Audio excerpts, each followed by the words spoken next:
Hey guys, what's up? It's That Man Gamer here, or TMG, whatever you know me as. Back at it again with another episode of the Under Center Podcast. This is the Under Center Podcast episode number 23. We're almost to 25. That's a big milestone of mine, 25. This has been the longest running series I've ever done on a YouTube channel. I had an old channel where I think the most episodes I got out of a series was like 18 or 19. This has already surpassed that. On this channel, it's by far the most consistent series I've done. For all you guys who watch podcasts, watch the mock drafts, thank you so much. This is another mock draft day, by the way, if I didn't mention that earlier. Special mock draft edition, back to your regularly scheduled program next week. I've been trying to get some more mock drafts and stuff done. This is mock draft, is it 4.0 already? 5.0 maybe? Something like that. It's up there. So, guys, very, very excited to let you know my new mock draft here today. Last one's doing pretty well right now. I'm checking it right now, see what the numbers are. It looks pretty good. 4.0. This is 5.0 today then. It's doing pretty good. Also, if you're new to the channel and you do like the Detroit Lions and you like Madden content, I have a new Ultimate Team series coming out soon. I'm not a huge Ultimate Team guy, but I'm starting to get into it. Starting to have a lot of fun with it. So, be sure to check it out. But if you like the Lions, I just released a 30-minute video talking about why the Lions suck and why they're bad at drafting. So go check that out. But today, this is a new mock draft, a more positive note, a new mock draft that could change the Lions' culture and give them a bunch of impact starters day one. Not day one, but a bunch of future impact starters. So let's get right into it, guys. Round 1, pick number 7. This is going to be the same as my full 32 pick first round mock draft. If you haven't checked out the channel, go check it out to make this pick to understand this pick more. You can see who's been taken before I do this pick. I'm keeping it the same as that mock draft.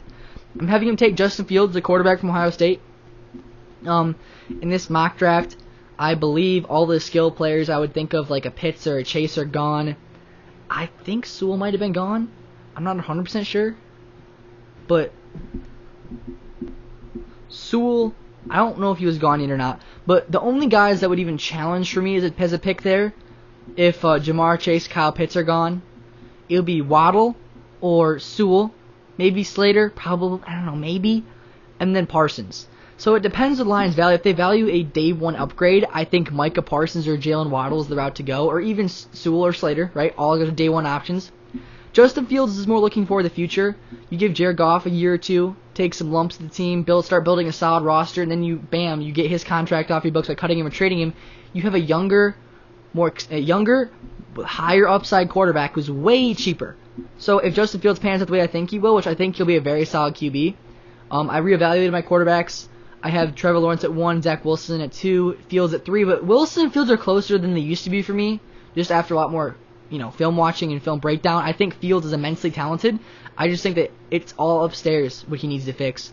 One-read guy at Ohio State, but I don't know if that's what the scheme demands or if that's just he's a one-read quarterback. But either way, I feel like with a guy like Mark Brunell and Anthony Lynn, two very good offensive coaches. Mark Brunell obviously used to play in the NFL as a quarterback. Two guys who can help break that habit for him and teach him and break him into a scheme like the Chargers that provided Justin Herbert a very good rookie year last year. So we'll see. I think it's a good pick. I honestly wasn't too high on Justin Fields a couple of months ago, but as time has gone on, I like him better than Trey Lance. I like him better than Mac Jones. Honestly, Zach Wilson's close, man. I just think that Fields played in more big games and he's delivered in more big games than any of the quarterbacks besides maybe Mac Jones or Trevor Lawrence. But with that being said, we'll go into round 2, pick number, where are we at here? Round 2, pick number 41. We got Nick Bolton, linebacker from Missouri. I'm going to address defense and receivers still. Don't worry about it. And offensive line. So we got, Justin Fields in the first round pick, Nick Bolton, pick 41 in the second round, linebacker from Missouri. I think I already said that, but he's a Mike linebacker in every sense of the term. He's an explosive, athletic, instinctive player. There's something to be desired in pass coverage a little bit, I'd say, but he wasn't as bad as Jared Davis coming into the NFL with pass coverage ability. I think fans are very nervous about this, sideline to sideline, explosive athlete. That's what Jared Davis was. Jared Davis kind of didn't pan out. I think he was mismanaged. I think Nick Bolton's going to be a good NFL player. I think in the second round, this is right around his sweet spot, early second to mid-second round. So yeah, I think it's a very good pick there. If he's still there, you have to take him. If you take Justin Fields in the first round, or any offensive player in the first round even, stir up your linebacker core. We need linebackers, especially a true starting Mike linebacker. Good pick. Round 3, pick 72, we got Richie Grant, the safety to UCF, a guy that has been skyrocketing up draft boards, a guy that personally I didn't really know what's about before the Senior Bowl. After the Senior Bowl, I put him as like a 3rd or 4th round guy, and he's been climbing since then, in my opinion. I think he's a very versatile defensive back. Can play some nickel corner, can play some safety, can play over the top, can play in the box. Got his hand on a lot of interceptions at UCF. I watched some film on him at UCF, not an absolute ton, but I've watched quite a decent amount. So I think I somewhat know what I'm talking about. I like him a lot, man. I like his versatility. I like what he brings to a defense. I think Will Harris is going to get kind of phased out with this new regime and this new defense we're bringing in here. I think Tracy Walker, you could see him not get picked up as a free safety option, maybe get more of a strong safety guy. This guy is thinking more of a free safety who can play up in the box some, but I think his strength is more in pass coverage. Round 3, pick 101. It comes out later, of course, after my mock draft I made. This pick is 101, not 88. There was some later pick that the Rams gave us. Still a 3rd round pick, I guess. Pick 101. We got Trey Smith, guard from Tennessee. And he's a guy who came out of the recruiting process as like a very highly touted left tackle, and he moved in and he found his sweet spot at right guard at Tennessee. Started a couple years there. Very consistent, a mauler in the run game. I like him a lot on film. He's a guy who was climbing up draft boards and then kind of simmered down to more of a 3rd, 4th round pick.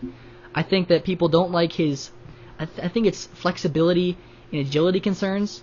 But I mean, honestly, I watch him on tape. I already like him just as good as Hal Vaitai. I think he's a much more desirable player than Hal Vaitai. I think he'll play the right guard spot, which is where Hal Vaitai will probably be playing next year. I think maybe if he doesn't start day one, you find a way maybe to move Hal to Vaitai out to tackle. If not, maybe you cut him or trade him or something.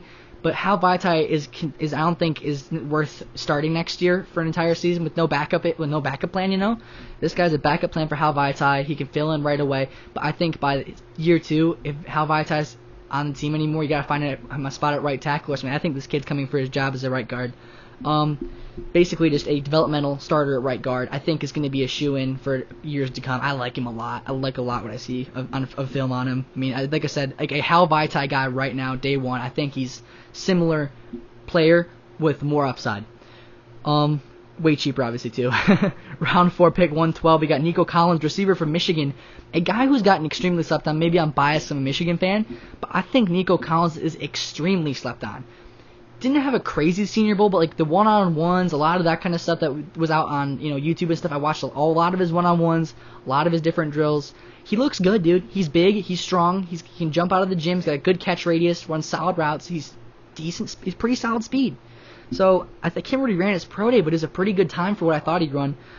Big guy, speed, deep threat, good hands. I think as a guy who could develop, maybe not be a day one starter, but a guy who will develop into a kind of a Kenny Galladay sort of player, maybe with better separation skills because of the fact he runs better routes. Then the last guy, round 5, pick 136, we got Amari Rodgers, receiver from Clemson. I love this guy. At the Senior Bowl, I watched him a lot at Clemson, and I thought he was pretty solid, but at the Senior Bowl, he really stood out for me. He played outside a lot at the Senior Bowl, and I don't think he'll be an outside guy at the NFL at all. I think he'll be more of a slot guy. Runs good routes, solid athlete, good hands, but like really good routes, man. Really crisp routes. I was very surprised at the Senior Bowl. Saw him all of his one-on-ones. Made dudes look silly in the game. He looked great. I was very, very excited with what I saw from Amari Rodgers at the Senior Bowl. So I think, honestly, if best case scenario, looking to the future here, by year 2 of Nico Collins and Amari Rodgers' careers, hopefully they're both carving out roles for this team. Because if you look at this team right now, the receiver position, there's not a lot of stability there. You got Rashad Perriman and Tyrell Williams both on 1-year contracts, but Quintez Cephas there. Look at this team next year in 2022. You could be looking at your starting receiver being Quintez Cephas, maybe Tyrell Williams, Nico Collins, Amari Rodgers. I like that. I like the sound of that, man. Amari Rodgers could be a day 1 slot receiver, but he could develop into a pretty solid slot receiver in the NFL. I like him a lot with the ball in his hands after the catch. I just like him a lot, man. I think he's one of my underrated draft crushes. That's why I feel this mock draft a lot. You got guys like Trey Smith, Richie Grant, Nico Collins, Amari Rodgers. I just truly love all these prospects here. Nick Bolton, Justin Fields. This is not a single guy on this board that I'm just like, meh. Like Amon-Ra St. Brown, and I think it was the last mock draft. The mock draft before that, I put up, you got Amon-Ra St. Brown. I was kind of meh. I thought he could be good, but what? Yeah, I like all these prospects. Every single one, I truly do like. I've watched some film. I like what I see out of all these guys. Like I was saying, sorry, my podcasting app I use just cut out on me. But like I was saying, every single one of these prospects on my mock draft here, Justin Fields, Nick Bolton, Richie Grant, Trey Smith, Nico Collins, Amari Rodgers, there's not a doubt in my mind that these guys won't all be good. Like, that's how confident I am here. The dude that I think has the highest bust potential will probably be Justin Fields, he's a quarterback, right? Or probably Trey Smith. Because these are the two biggest like set of flaws, I guess you could say. Trey Smith, you say like flexibility, agility. He's more of a mauler in a gap run scheme, and I think, as far as I know, a player like that will work in Anthony Lynn's offense. Because, I mean, you see guys who have done it before. And I believe that it's a good scheme fit. And Justin Fields, the same thing. Look at like Justin Herbert, cannon arm, athletic, but he wasn't asked to make every single throw day one. And Justin Fields won't either, because Jared Goff there for a year or two, and hopefully by the time year 3 comes around, Justin Fields out there playing some really good ball for the Lions. But yeah, guys, if you like any of these picks, like the video. If you don't, let me know down in the comments. We'll debate. I love football debates. So guys, but with all that being said, thank you for listening to this episode of the Untitled Podcast Mock Draft Edition again. Trying to coming out with another 32 pick first round mock draft, but I think I might just go with more Lions mock drafts, because the first round draft hasn't gone insanely well on YouTube. Like, I thought it'd be getting a lot more views, and I don't do them just for views, don't get me wrong, but it's very hard to make with the Draft Network and getting everything all lined up so I can screen record and talk it out and going through it all. It takes a long time to do. These videos don't take as long, and honestly, I love to talk about the Lions. I know most about them. I'm not guessing. I know these prospects. I know this team. I know what we need. And I do truly enjoy making these videos. So guys, but thank you for listening to this podcast. Can't truly thank you guys enough for listening all the way to the end of this thing. You're the real MVP. Thank you for listening to this. I'll see you in the next one. Peace out.